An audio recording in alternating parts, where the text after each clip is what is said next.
Hey Digestives, welcome back to Crimes Digested, where we try to digest senseless crimes. Today we're going to be talking about the killer twins, and let me tell you this, okay? This story is wild.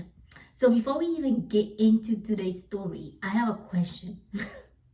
Do you guys believe that it's possible to have inherited traits of crime? Do you think it's possible for people to share a genetic connection of committing crimes? Because today's story, the way that the siblings or the twins, the way that they are so similar in their just crimes, it's kind of unhinged. Let's jump straight into the story.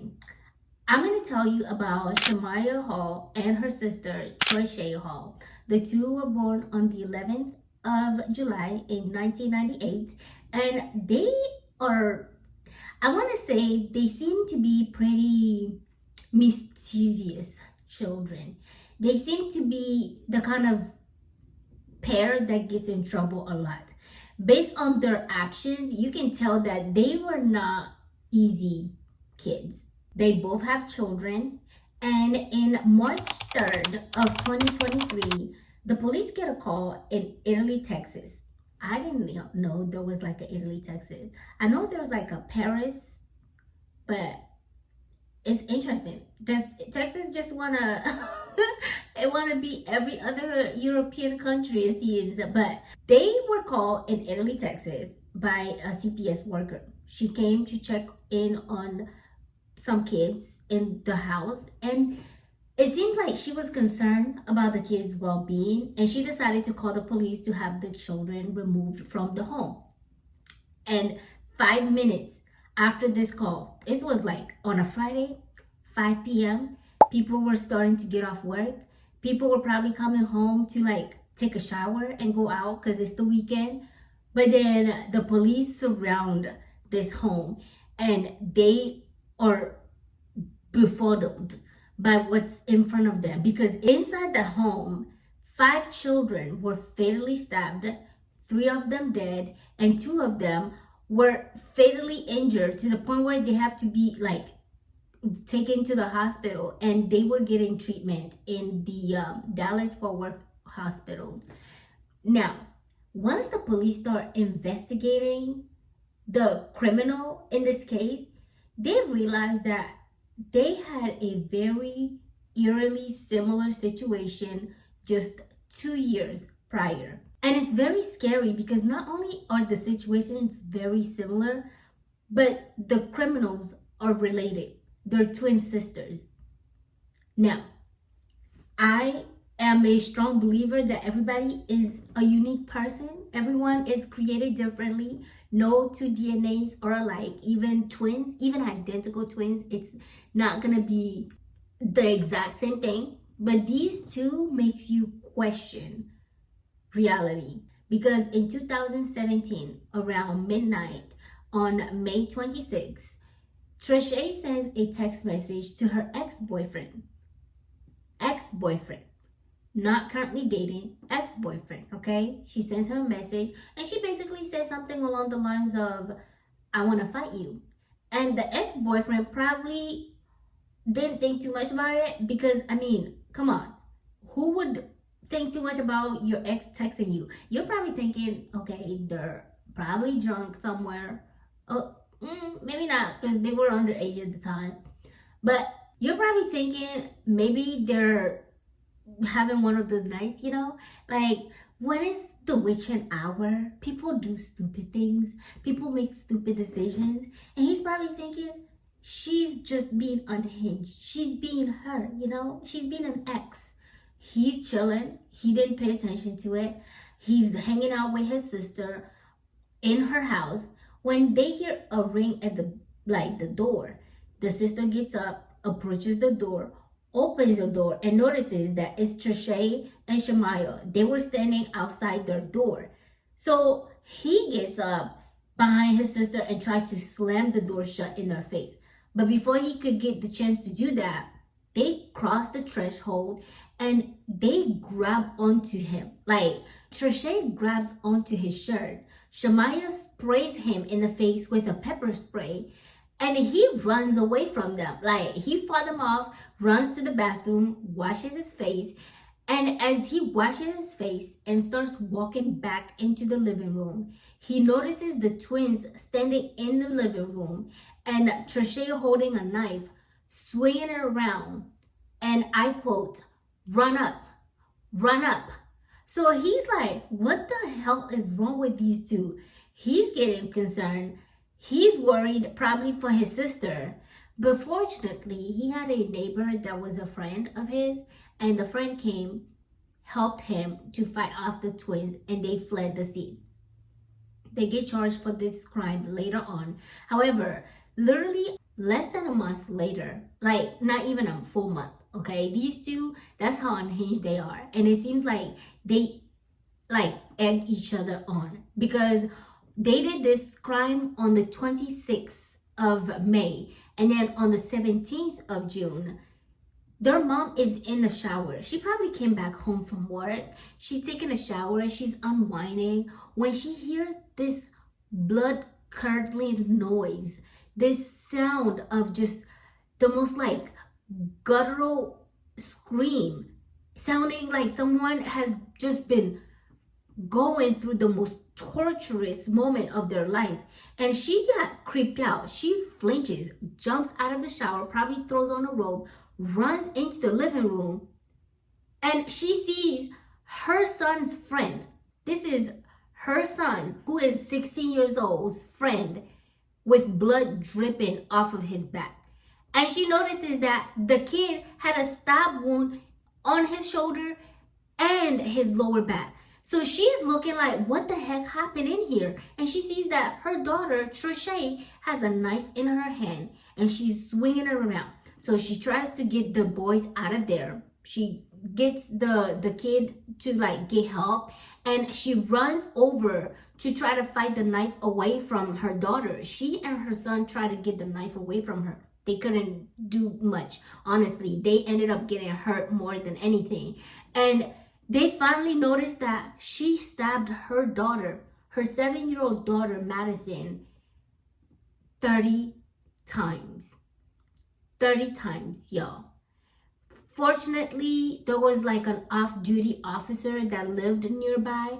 He heard the commotion. He came, disarmed her, and tried to help the little girl. He drove her to the closest fire station to them, and the firefighters, I guess, took her to like a hospital to get treatment.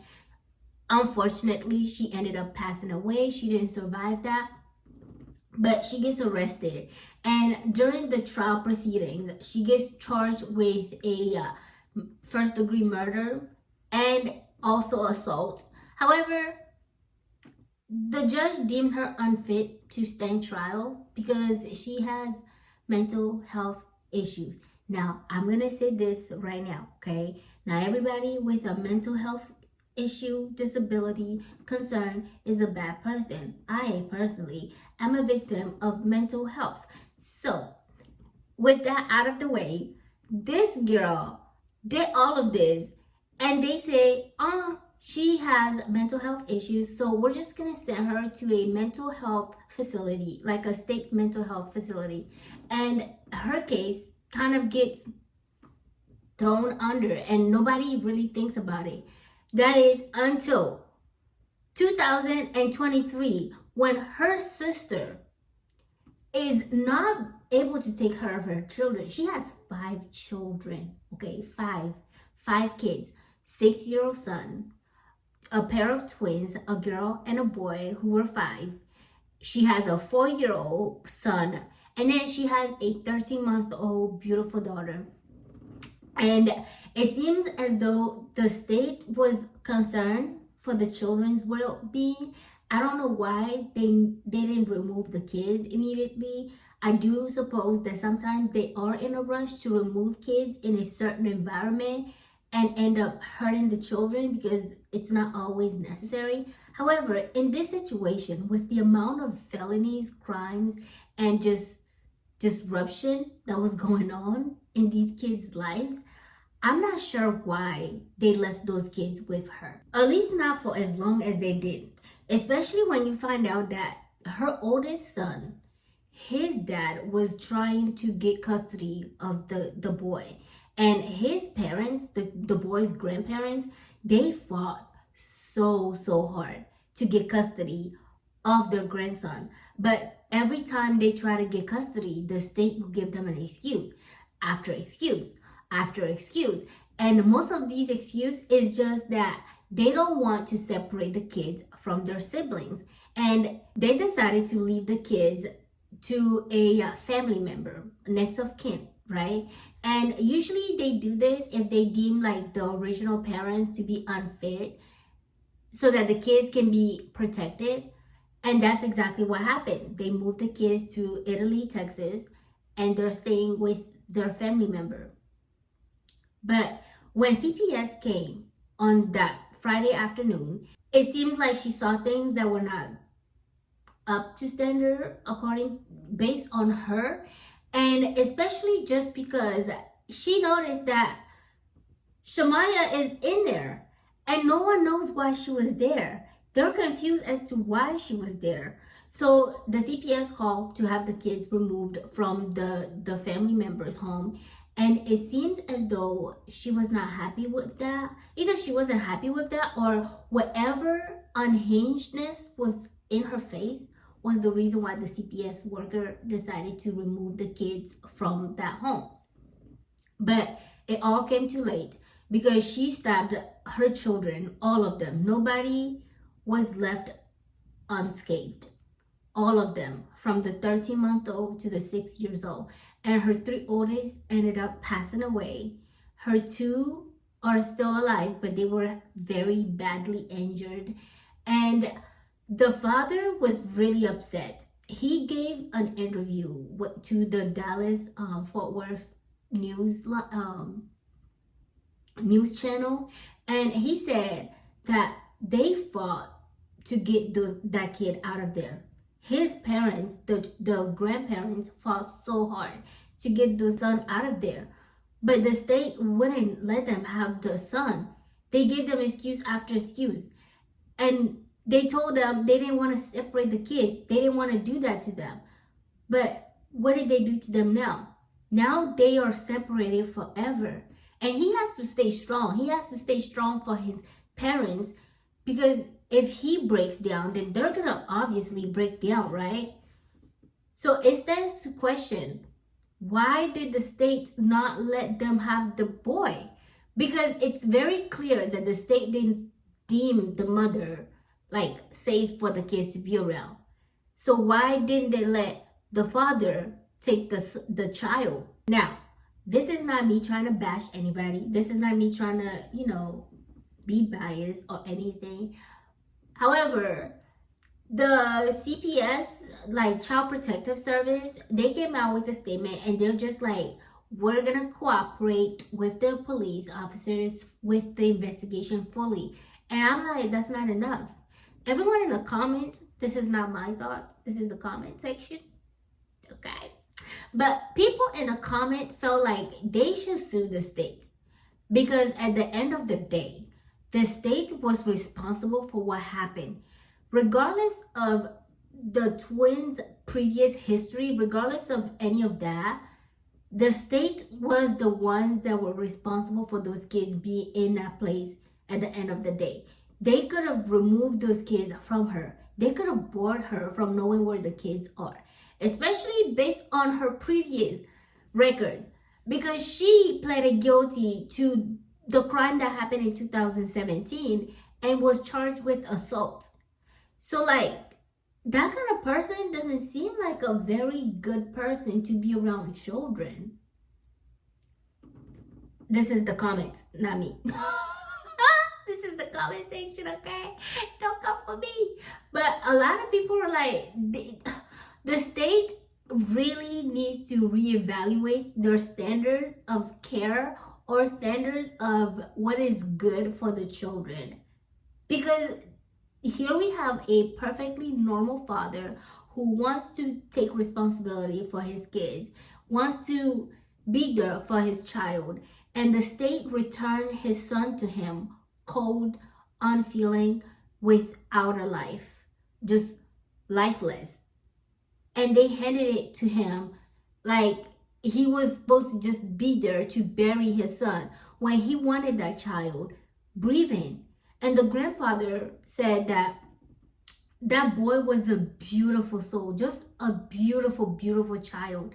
And they'll never get the chance to see him alive again. They'll never get the chance to hold him. They'll never get the chance to love on him like a child should be loved on. That is just unfair. She, at this moment, from all the research that I did, I haven't found any like actual, completion to the story. But it's been about a couple years now since this happened. So I'm sure she's probably locked up if, her trial has been completed. However, based on my research, I say research like I was doing something crazy, but based on my little, searches and based on what I gathered, she was placed on a $6 million bond, $2 million for each of the kids that passed away. And I honestly feel like she's probably gonna get sent to a mental health facility too. So that brings me to the question in the beginning. Do you guys think that twins share DNA all the way down to the evil parts of humanity? Like, I don't know. It's so scary because these two, from the jump, it seems as though they share in this fascination with stabbing and just I don't even know. Like, it's so crazy. She stabbed 5 of her children. Well, all 5 of her children. And then Troyshaye stabs her 7-year-old daughter 30 times. Like 30 times. What does someone has to do to you for you to feel like you have to stab them repeatedly 30 times? That's unhinged. It's very baffling. When she was being like charged for her crime of stabbing her daughter, Troyshaye, she made an allegation that her daughter was being sexually assaulted. However, police officers did not find any evidence that proves her, allegations. And when they try to question her about it again, she deflects and she refuses to answer. So it's very unlikely that what she said is true. But even if it is, your daughter's being assaulted, so you decided to stab her 30 times? What kind of reasoning is that? That makes 0 sense at all. I want to know in the comments what your thoughts are on this case. It's a very short case, but I want to know what you guys thought of this case because it's creepy. I used to want to have a twin, okay? I used to want to have a twin so badly, I convinced myself that I had a twin. And I told myself, I was like, I'm going to have twins one day when I have kids. That's going to probably be in a while. But I was like, I'm going to have twins when I have kids. My mom has twins in her family. So I automatically feel like it's going to come to me too, None of my brothers have twins. So I'm like, it's up to me, I'm the one, the chosen one to have the twins. But I can't imagine sharing that much in common with your twin. Usually you see cases about like the evil twin, the bad one. I knew people that say stuff like, I hated being compared to my twin sister or brother because people always assume that if your twin did something bad, then that means that you're the good twin. Or if you do something bad, then they consider you as being the evil twin. But I've never seen 2 twins share so much of their DNAs between each other to the point where, like, it's kind of scary. And on that same note, I want to know in the comments, do you guys think that these kind of stuff is nurture or nature? Because I wonder if something happened in their life that made them this way. Like, I wonder if they have a shared experience that turned them into this kind of people. It's kind of scary. Very scary. Anywho, I'm gonna end today's story right here. I'm glad you stayed all the way to this point.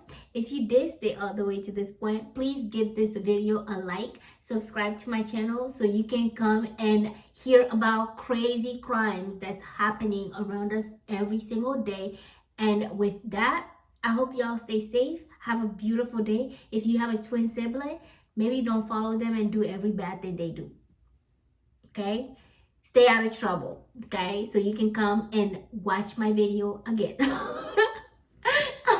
This is so self-serving, but no, I'm serious. You guys stay safe out there because it's a crazy world, okay? And if you're dating a twin, be careful. I'm just kidding. But I'll see you in the next video. Until then, bye. Mwah.